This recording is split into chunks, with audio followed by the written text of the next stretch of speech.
Eesti hing nüüd ärka sa, Jumal meid taas ühenda. Soojendame südamed, tõe valgus meil nüüd näita teed.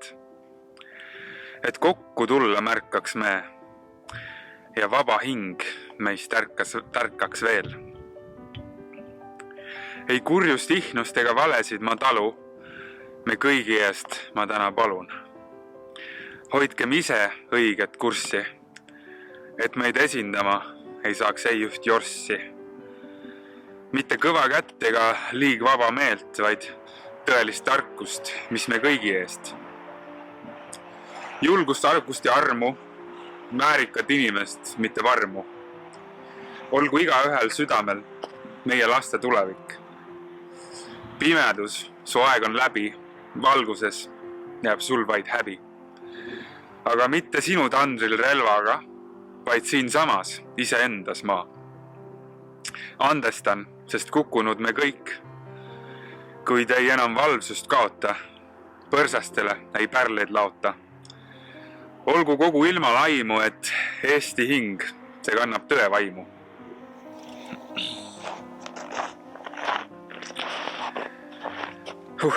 Tere, kallid kaasmaalased ja mina olen Erik ja ma tulen teie ette sellise lihtsa sõnumiga, et kui me ei kiruks nii palju, kui me ei vastanduks, kui me ei otsiks viga teistes ja iseendas ja kõiges selles süsteemis meie riigis, vaid mis siis, kui me oleksime see muutus, mida me maailmas näha tahame.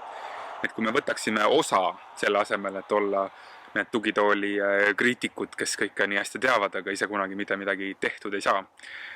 Et kujuta ette, kui kõik inimesed, kellel on siis soe süda, hea süda, kellel on selline tunne, et ma tahan midagi anda, ma tahan teenida, teha kõigi hüvanguks, kes ei ole siis nii-öelda isekad oma kasu peal väljas.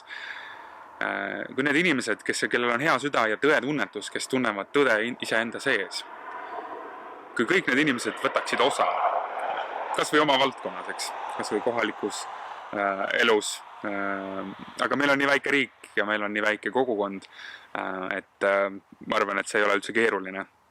Et kui sa oled meditsiinitöötaja, et sa võtaksid osa kogu riigi meditsiinisüsteemi vigade välja toomisel või asjade paremaks tegemisel, nagu sa näed.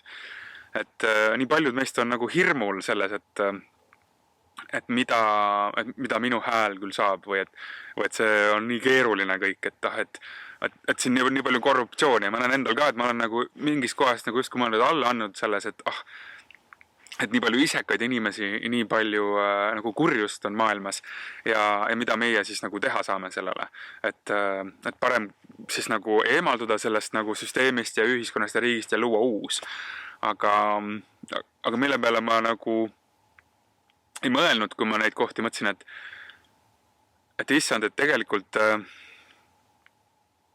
et ma ei taha ju eralduda inimestest, eks.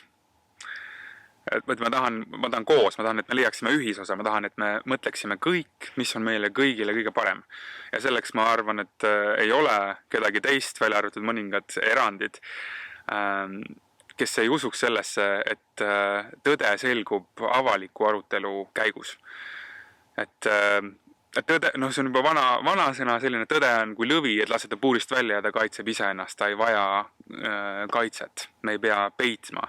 Seega avalikkus ja selline rambivalgus on parim kaitse ja parim võimalus siis saavutada tõeline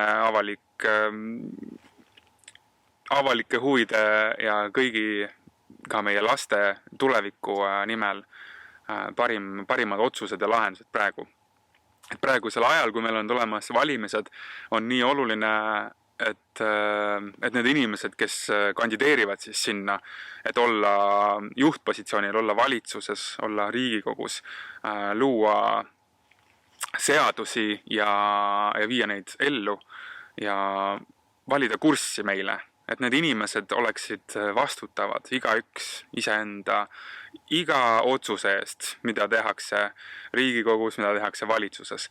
Et ei saa nagu taanduda selle fraktsiooni ja nagu kardinaalide selja taha öelda, et okei, see mu südametunnistusega kokku ei lähe, et ma ei tee midagi, lihtsalt okei, vajutan. Et ma olen näinud nii palju, kuidas inimesed, kes lähevad nagu entusiasmiga poliitikasse, kukuvad sealt ära, et ma parem ei räägi, et mis seal toimub.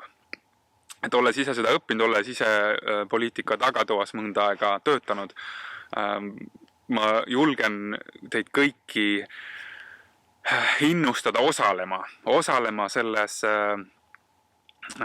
meie põhiseaduse ja meie riigi nagu au sees hoidmises, et igaüks oma valdkonnas, oma kodukohas ja kellel vähegi mahti on, ja ma arvan, et enamustel on mahti, siis riiklikul tasandil, kuna meil on nii väike ja õhuke riik. Et võib-olla Eesti on just see koht, kus maailmas see muutus teha. Et kui mõelda, et see kuri globaalne käsi ja suur nagu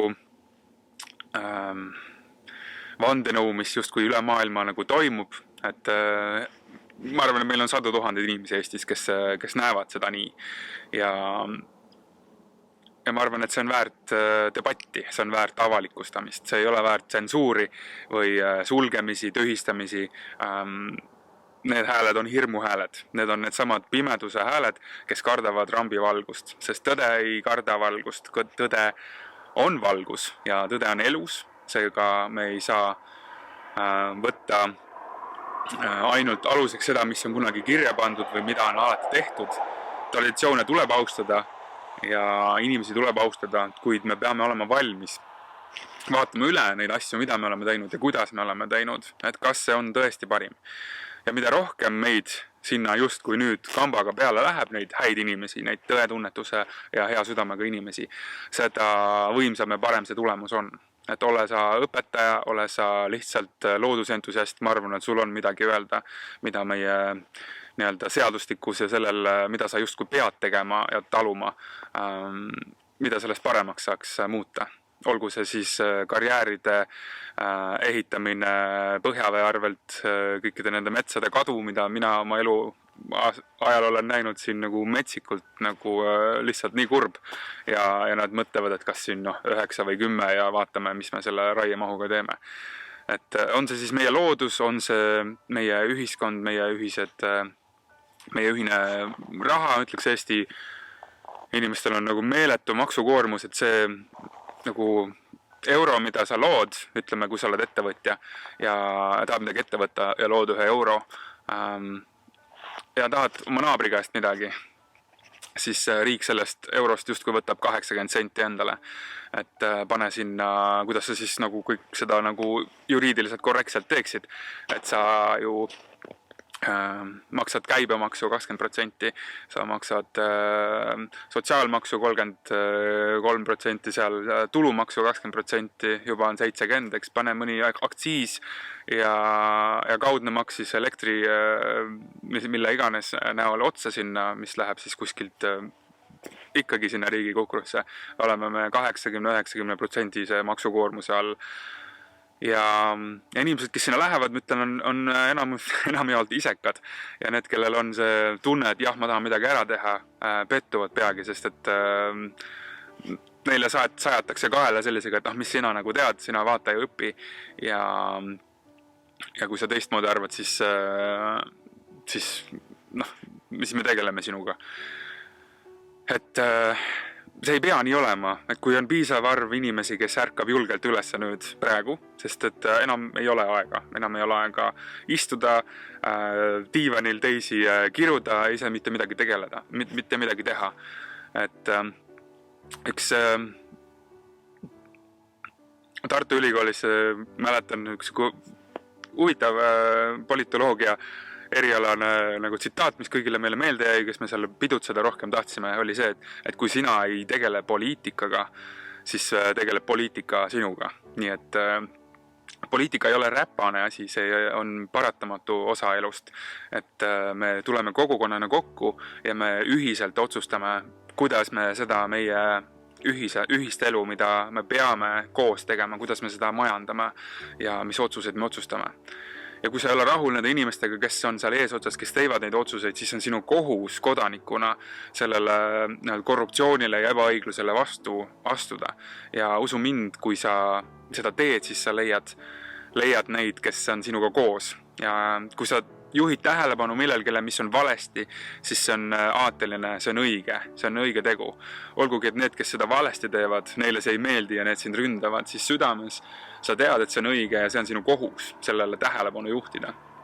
Nii et palun Eesti rahvas, ärgake üles ja võtame selle nüüd enda kätte. Et lähme kõik koos ja osaleme sellega, millega me oskame. Mina siin seda sulle jagamas, sina võib-olla oma tutvuskonnas seda millegile tähelepanu juhtimas, oled sa kuskil valdkonnas tööl, siis kindlasti on riik seal oma seadustikuga ja tavadega, kuidas me oleme seda teinud. Ja ma arvan, sul on midagi öelda, kuidas seda asja paremaks muuta. Et võtta inimesed kokku ja arutle nende asjadega üle, arutle oma kolleegidega, arutle oma sõpradega, arutle listides üle Eesti, saada ministeeriumitesse, saada oma inimesele, keda sa oled valinud või valimas, oma kohaliku omavalitsusesse. Ma märkan nii ennast kui paljusid teisi enda ümber, kes on natukene rohkem uurinud kõike seda, mis toimub, mitte ainult siis võib-olla peavoolu meedia kaudu, aga alternatiivseid allikaid pidi. Ja ilmselgelt paljudele on tundunud, et miskit on siin riigis ja maailmas justkui väga mäda. Et mis see lahendus siis oleks sellele? Ma arvan, et lahendus sellele ei peitu eeskätt selle vana korrumpeerunud süsteemi mahakiskumises, vaid uue ja tõele ja kõige kõrgemale hüvangule põhineva sisseviimisele läbi sinu enda tegude. Olgu kogu ilma laimu, et Eesti hing, see kannab tõe vaimu. Suke lugu. Kui hea lugu.